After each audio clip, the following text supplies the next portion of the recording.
Dhaba style মটর পনির মশলা এখন বাড়িতে অতিথি আসুক বা স্পেশাল কোনো ডিনার, এই মটর পনির রেসিপি থাকলে আর কিছুই লাগবে না। একদম সহজ পদ্ধতিতে তৈরি করুন, ধাবার মতো স্বাদ। এখনো যারা চ্যানেলটা সাবস্ক্রাইব করোনি, চ্যানেলটা সাবস্ক্রাইব করে বেল আইকন প্রেস করে দিও।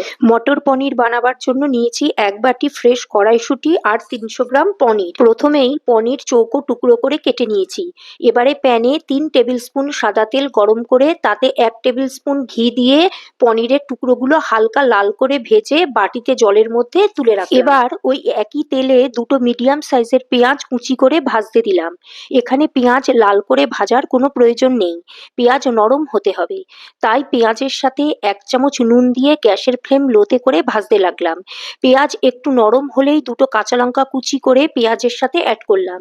তারপর 1 চামচ আদা বাটা আর 1 চামচ রসুন বাটা অ্যাড করে ভাজতে লাগলাম যতক্ষণ না কাঁচা গন্ধ যায়। এবারে 1 চামচ হলুদ, 1 চামচ লঙ্কার গুঁড়ো আর 2 চামচ ধনের গুঁড়ো অ্যাড করে কষতে থাকলাম। এখানে পেঁয়াজের সাথে সমস্ত মশলা খুব ভালো করে কষতে হবে। মাঝে সামান্য আদার বাটি ধোয়া জল দিয়ে আবারও কষতে থাকলাম। মশলা কষতে কষতে দুটো বড় টমেটো, সামান্য নুন আর সামান্য চিনি দিয়ে একটা পেস্ট বানিয়ে নিয়েছিলাম।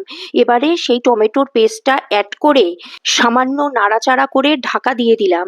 5 মিনিট পর ঢাকা খুলে 1 চামচ নুন অ্যাড করলাম। দেখো এই সময় টমেটো খুব সুন্দর কষা হয়ে তেল ছেড়ে দিয়েছে এবং কাঁচা গন্ধ চলে গেছে। এবারে পরিমাণ মতো গরম জল অ্যাড করে ফুটতে দিলাম।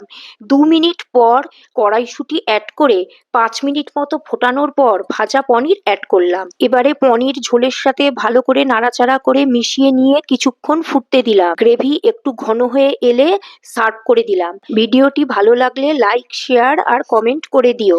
আজ এই পর্যন্তই। টাটা, দেখা হবে নেক্সট ভিডিওতে।